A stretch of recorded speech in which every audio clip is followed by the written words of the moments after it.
Salut les mordus et bienvenue dans ce nouvel épisode de l'Axe Bio, épisode d'un format un peu particulier aujourd'hui puisqu'on va se pencher sur un poisson peu connu des pêcheurs comme il en existe beaucoup. Discrète, peu répandue, difficilement pêchable ou d'une apparence totalement anodine, il existe de nombreuses espèces de poissons qui nous sont inconnues ou presque parmi la grosse centaine vivant dans nos eaux. Cette vidéo est donc la première d'une série qui aura pour vocation de vous les faire découvrir et on commence tout de suite en piochant un premier poisson dans le chapeau magique des poissons qui vivent dans nos eaux et dont tout le monde ou presque se fout. Alors, qu'est-ce que ça dit ? Lead Mélanote. Vous allez voir, c'est hyper bien. Générique. Lost is a key on the fisherman's day. Where we recover it, I couldn't say. Lead Mélanote, parfois aussi appelé gardon rouge de nom scientifique Leuciscus idus, est un petit poisson blanc d'apparence assez banale à mi-chemin entre le gardon et le chevenne. Wouh!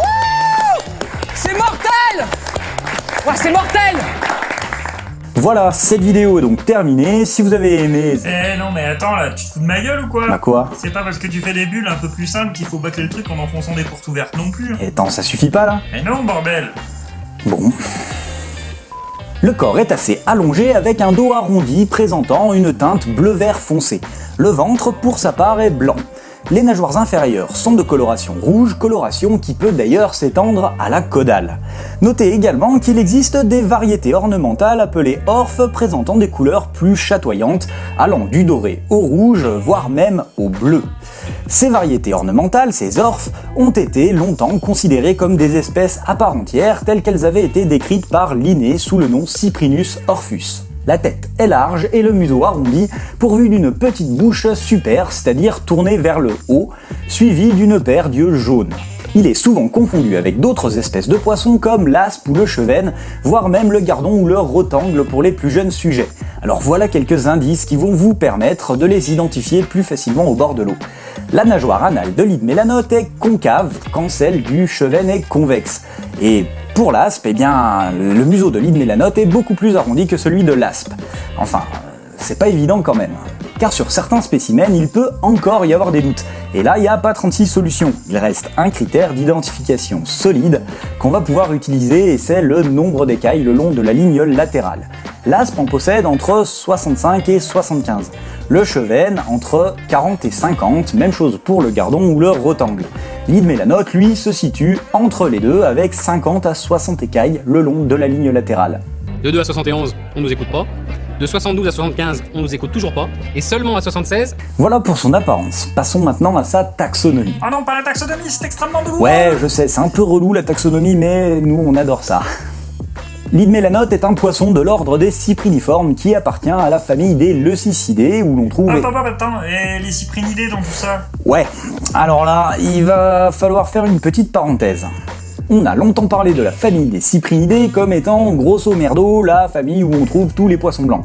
Sauf que la grande diversité observée au sein de cette ancienne famille et les progrès en termes de classification ont entraîné en 2018 une révision taxonomique de ce taxon. Du coup, plus de cyprinidés, c'est ça? Si, faut pas déconner, mais désormais, la famille des cyprinidés ne comprend plus que les carpes, les carassins et les barbeaux pour ce qui est des poissons vivant en France. Et les autres poissons blancs ont été répartis dans d'autres familles, comme par exemple celle des gobinidés, où on trouve le Pseudorasbora dont on vous a parlé récemment, mais aussi les goujons. Et on n'a donc plus la famille des poissons blancs, mais plusieurs familles de poissons blancs, tout simplement. Bref, revenons à notre sujet du jour, Lead Mélanote, Leuciscus idus, qui appartient donc à la famille des Leucicidés. Dans cette famille, on retrouve d'autres poissons courants comme le gardon, la brème commune ou encore le chevenne. Et vous l'avez peut-être noté en entendant son nom scientifique, il appartient au genre Leuciscus, qui est le même genre que la vandoise ou les aspes. Ce sont donc ses plus proches cousins sur le territoire français. Lead Mélanote, pour sa part, est originaire d'Europe centrale, des bassins versants se jetant dans la mer du Nord ou la Baltique, comme par exemple celui du Rhin ou de l'Elbe. Par la suite, au cours du XXe siècle, il a été largement dispersé par le biais de la vente de poissons d'ornement. Aujourd'hui, il est présent dans toute l'Europe, mais souvent de manière assez sporadique. En France, son arrivée, qualifiée d'accidentelle, est estimée entre les années 30 et 60. On le trouve dans le bassin du Rhin, ce qui est pas franchement déconnant puisque ça fait partie de son aire de répartition originelle, mais également dans quelques localités des bassins de la Seine, de la Loire ou du Rhône. Il a également été signalé dans l'estuaire de la Gironde ou dans l'Hérault, mais généralement ces populations demeurent assez isolées et résultent vraisemblablement d'introductions ponctuelles. Parlons maintenant un petit peu de son comportement. L'île Mélanote se retrouve généralement plutôt en aval des bassins versants qu'il occupe dans les zones à brème. Alors si vous n'êtes pas très à l'aise avec ce concept de zone à brème, je vous encourage vivement à jeter un petit coup d'œil à cette vidéo qu'on a réalisée très récemment qui parle de la zonation de l'Huet et qui devrait normalement vous permettre d'y voir plus clair et de comprendre quelques petits trucs quand vous consultez des fiches sur les poissons. Bref, notre espèce du jour vit donc préférentiellement dans les zones à brème. Mais elle s'accommode également très bien de la salinité des estuaires, des zones à flets, donc si vous avez suivi nos vidéos récentes.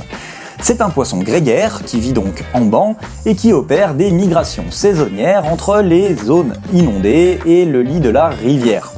Son comportement est plutôt pélagique, tourné vers la surface où il se nourrit, d'où l'orientation de sa bouche.